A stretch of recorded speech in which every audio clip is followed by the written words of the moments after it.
everybody, welcome to another episode of Dayton Drama Queens. Yay, I'm Josh Stucky. I'm Philip Drennen. Thank you so much for your support. As you know, we are running out of episodes here in season 2. Almost to the end. Yes, It's crazy. We do some live remotes throughout the summer. Should we do like a big cliffhanger for our finale? Bum, bum, bum, bum. One of us dies. I was going to say, getting ready to strangle the other.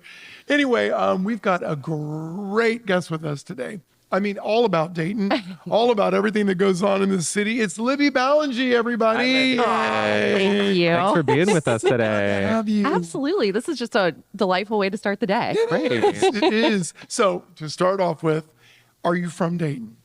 I am from Dayton. Okay. I grew up in Brookville, which is just a little suburb outside of Dayton, but it's just a little rural community. Yeah. So Dayton was like the heart of arts and culture for me when I was growing up. I started going to the ballet as an attendee when I was 4 and, just fell in love. I mean, my family's originally from West Virginia. So there was not very much arts and culture where they were from in the mountains. So they treated Dayton like New York City. Like we were in Manhattan. Don't we all? I love that. So I definitely grew up with a strong love of the arts and culture here. So you're all things Dayton. Tell us a little bit of your experiences, what all you're part of. Oh my gosh, I've worn a lot of hats over the years. I've slimmed some down. As I've gotten older, I've realized you can't say yes to everything. Yes, you do. But currently, I am the talent booker and promoter at the Brightside, which is an event venue where we have weddings, but we also have a lot of concerts and fun events. A lot of concerts. And then I work with Lisa Grigsby on Dayton 937. We produce, she has a digital side that runs all the time, but I produce the monthly printed event guide. I'm very involved with the Yellow Springs Film Festival, which is really fun and awesome. We're bringing tons of fun celebrities to town. And then I'm on the board of the Dayton Performing Arts Alliance. Oh my God. That's great. I know. Yeah. And that's slimming it down. That's slimming it down for me. I know. I used to have my own podcast. I had weekly article in Dayton Daily News, and I don't know, lots of stuff. I don't have time to list, but this is slimmed down for me. Yeah. If you bring up your name, like if you say Libby Ballengee, people will be like, "Oh yeah, she's the blah blah blah." I'm like, "She is." I thought she was the. Well, she does that too, and I'm like, I'm so confused. Oh, and on the kind of fun, kind of Ruby girl side, I am back can dancing. I'm in Madame Gigi's outrageous French can dancer. What? So yeah, that's kind of like we were talking about my husband in sports. That's kind of like my sport. So wait a minute. Wait. I was like, I want to hear more about this. I was involved with it like maybe 10, 12 years ago. And then practices were on, that was when I was working in publishing, and practices were on Friday nights. And as I got into events, the practices on Friday nights started to get problematic. And then in the last few years, they changed practices to Sundays. And I was like, oh, I guess I can maybe do this again. How many people are in this group?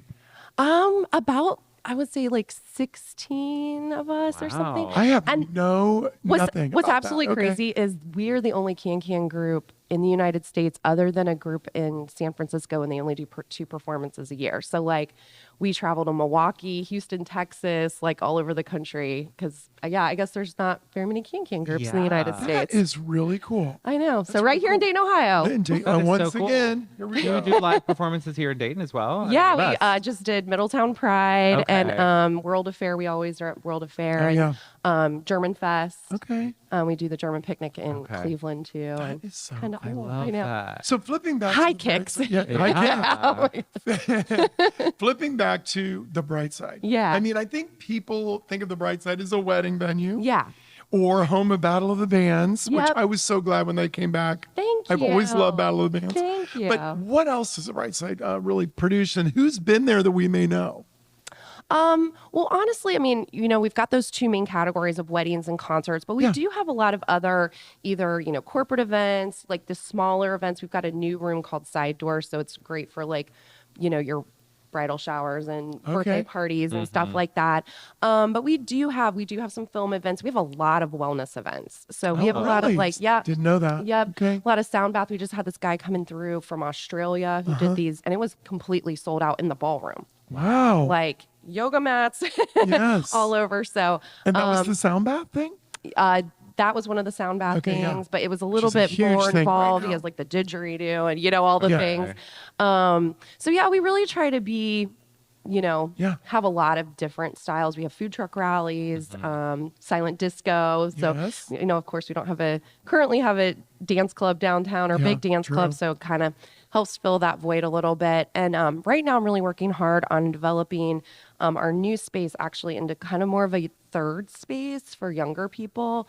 So like 18 to 25. I mean, not putting an age limit on it, but a lot of that like kind of cohort, that Gen Z right now isn't like really feeling like there's a place for them downtown. Yeah. There isn't. A lot of places are like 21 and up, or they are kind of cliquey and they've already got their group. Yeah. Do you know what I mean? And it's do. not necessarily open to like what their creativity is. Yes. So we're starting that here really soon. And we've got a bunch of concerts coming up with these younger people. Max that's Light great. Camp is kind of heading that up. So we're really excited about that. So is that more concert focused, or is it? It is concert focused, but they also kind of have elements of like art. They do a lot of art at these kind of events, and I'm kind of letting them be open with their creativity. They'll so own it that way. yeah, Definitely yeah. will own it. And we're definitely leaning into the trend of there's a lot less drinking with this younger crowd. Yeah, so like, for sure. kind of trying to evolve our business model to be able to support that, which is challenging, but I think it's very doable. So Yeah, you just got to for think sure. outside the box a little bit and, do late night coffees and, all that Yeah. kind of fun Right, stuff. right. But we're really excited about that because Carly and Hamilton, the owner, they have kids in that age Huge range. creatives, but Yes, absolutely. time. And their creative children are in that age range and kind of feeling like there's not a place for me. So we're really excited to support that. That's great. So Yeah. you're with DPAA on their board. Tell me a little bit about how did you get involved with that? And I know that everybody's talking about it's got this new momentum, this DPAA. Tell me a little bit about it. Well, I got involved years ago with kind of the Updating summits when we had those. Do you Is remember? Updating still around? No. Oh, it's not. I know. Okay. But they had sort of almost like a trade booth style where different nonprofit groups Yeah. had their like little tables and you could learn about them. And for some reason, it was all lawyers with the Dayton Ballet. Weird. I know. And it didn't seem like the type that would like the ballet. And I grew up, having season tickets, for my birthday every Yeah. year and like a big supporter.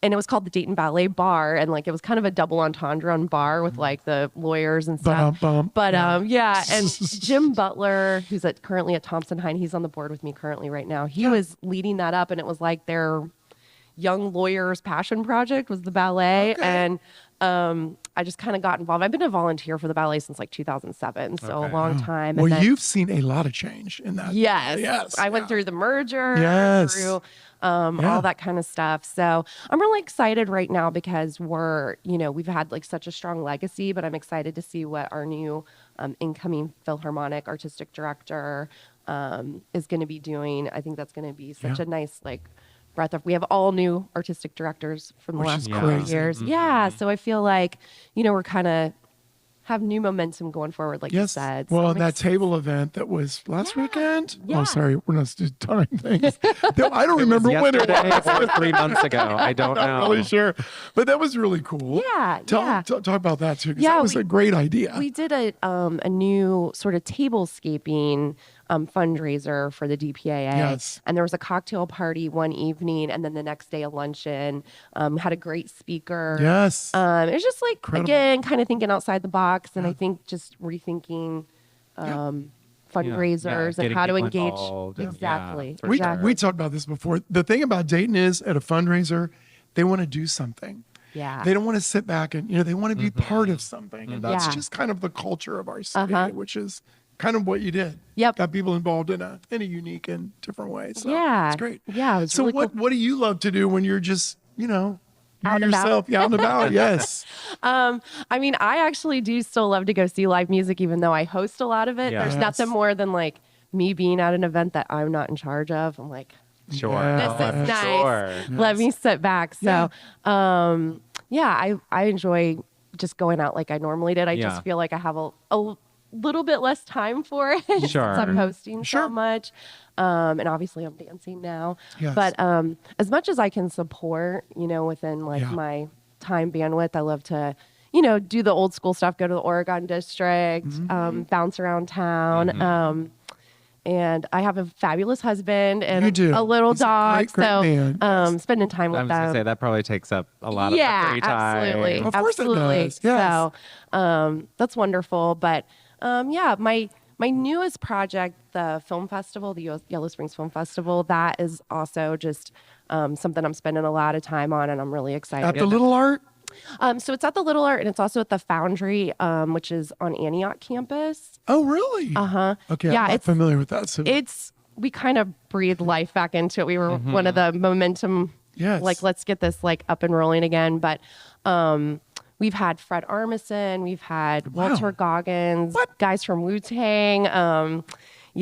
Steve Zahn, if you know who Steve Yes, I was Zahn just is. I saw Steve's. We were just finishing our meal at Peaches, and we're waiting for whoever, and we're like, "There's Steve's on, just standing there, Just standing there. waiting for a table or whatever." Wow. Like, I love this about Yellow Springs. It's Yeah, just we had people coming in and out. John Waters here. Oh, yes, which everybody I talked to thought it was amazing. That was so The John fun. That Waters was so thing. fun. I wish I could say who's coming this fall for the film festival, but really, really cool people are coming for Okay. that. Find So out. that's my Good for you guys. So how, like, if you can give us sort of a vague, like, how long is the festival? About how many films? Like, what is generally like the vibe of it all? It's a weekend. Okay. It's a weekend event, and it's basically like there's a kickoff party, and then it's like all day Saturday at both locations, the Little Art and the Foundry.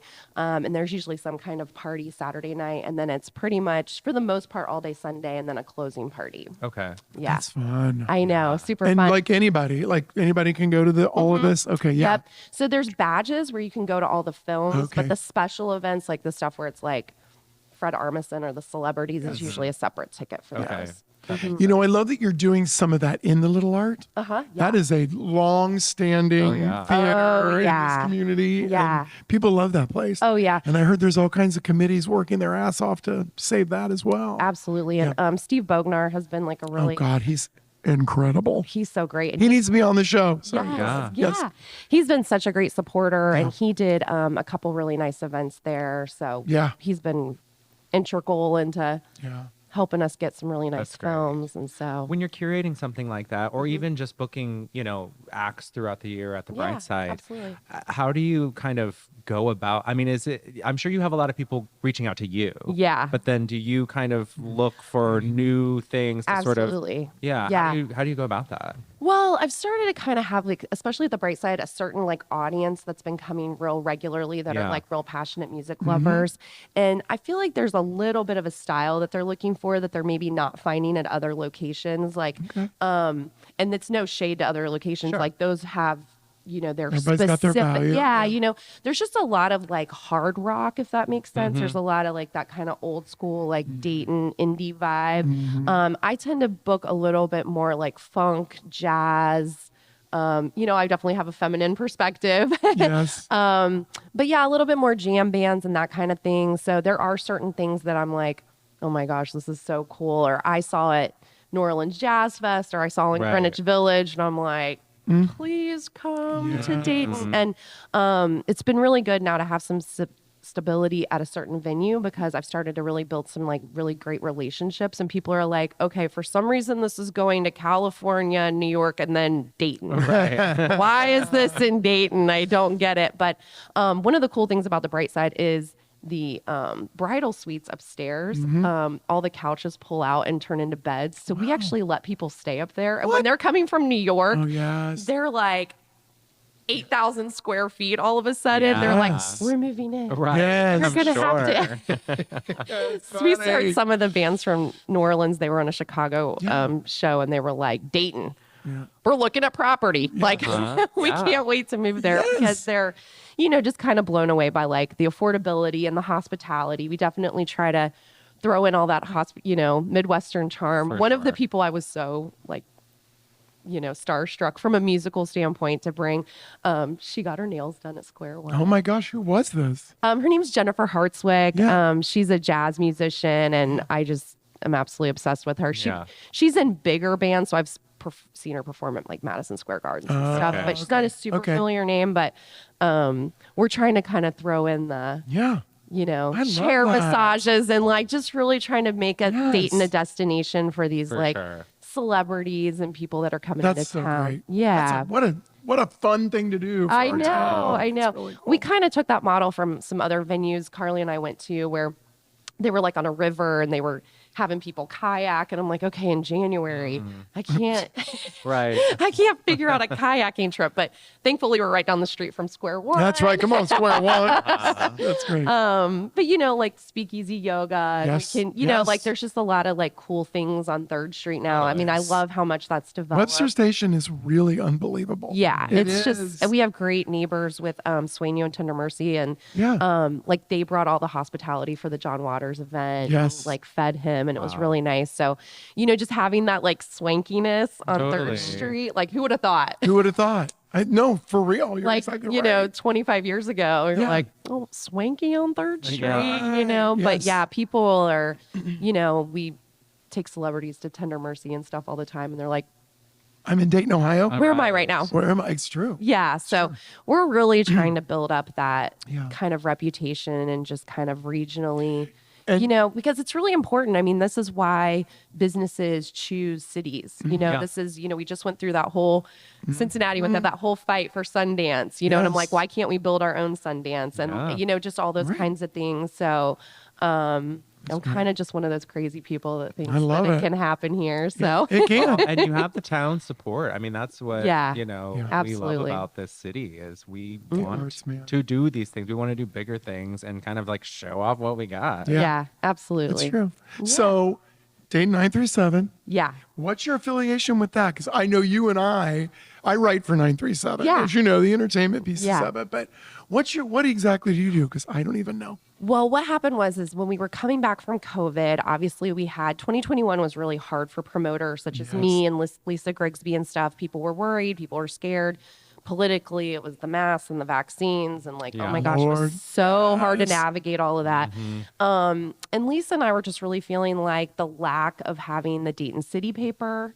Like, right. What's going on? people know? And everyone's so fragmented. They're, listening to podcasts. They're on all these different social medias, and now there's new social medias. And like, Yeah. how do you keep up with it all? And kind of feeling a little bit, kind of going back to the Gen Z thing of like some rejection of the digital.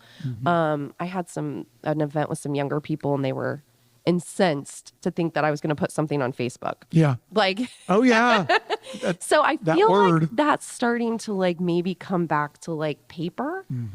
So we were like, we priced out doing a mini newspaper, and printing on newsprint is so expensive. Oh, interesting. Yeah, it was going to be quite a bit of, it was going to be an investment. Yeah. Right. So we were like, so we just have one piece of paper that's folded up like a brochure. Yeah. It's just an event listing of, here's all the different things that are going on in town. This is the live music going on. But they're Smart. all lists of 9, 3, and 7. Yeah. So, I get it. 3 drag shows, 7 foodie events. Smart. But it has QR code to go back to Dayton 937 digital to find out more information and stuff. That's but it's great. got like the event basics. But in 2021, we were just trying to get people back out and like, here's what's going on. Let's support these small businesses and these restaurants and all that. So we've just kept it going. We just had our 4-year anniversary. Oh, my gosh. That's I great. know. And yesterday was great. just my 10-year anniversary of hosting shows. That's awesome. Wow. I know. Libby, So look all at these you. anniversaries coming up in the Yeah. summer. That's but- really great. Yeah. That's really great. Well, Yeah. we totally appreciate everything you're doing for this community. Thank And you. And back at ya. keep it going. Keep everything exciting. Yeah. I do want to ask you one more thing about Battle of the Bands. How Absolutely. do people get involved in Battle of the Bands? Do you have to be like found out, or do you apply? We definitely, it's an application It's an process. application. Yep. Are you interested? Nah, not really. But I remember the first year I went to Battle of the Bands, which was, I was pretty young. Yeah. And I remember just sitting there thinking, these people are going to make it big someday, and they're Yeah. going to be amazing. And Yeah. they're all these hot guys singing this rock and roll with this long hair. Oh my gosh. And one guy looked at me once, and I thought, oh, I hope you win. I was so excited. But I love those Battle of the Bands. It's Yeah, so local and so, It's like nostalgic too. It That is type of event nostalgic. is like, oh, I just want to be a part of that. We do it a little bit different, so they definitely apply. Okay. But then we do it for 6 weeks, and each week is a different different genre. Okay. So we do like hip that's a hop. good idea. Yeah, it makes the finale diverse. Okay. So like we do a hip hop Yeah. week, we do a singer songwriter week, we kind of do like a country folk, and then we do like about 3 weeks of rock, one like kind of hard rock week, and but yeah. It's great. That's Yeah, so that you cool. brought that back Empire to life. Pool won this year, and they are so good. They're brand new. They're like little babies, but oh my gosh, they were just. It was like old school rock and roll, anyway, they were great. That's perfect. So yeah. Thank you for all of this. We Yes. appreciate all you're putting into the community. And my one last project shout out, Dayton Porch Fest. Yes, Dayton yeah. Porch Fest. So good. This has been around a while too. Yeah. Yeah, it's cool. Peter and I have Peter Beckendorf. Peter Oh my Beckendorf. God, another huge community supporter. but yeah, we got that one off the ground in 2017. Super. So That's so cool. Keep it going. I know. Libby Ballengee, everybody. Hey, Libby. Libby. Thank you so much, everybody, for supporting us. And thank you Yes. for Square One, who's our major sponsor. Tyler, here at My Finally got my Tosis. t-shirt. Thank you, Yes, Tyler. My Tyler's got his Love it. t-shirt. Yeah. Thank you all so much. We'll see you again soon here on Dayton Drama Queens. See you next time. Bye-bye. Bye.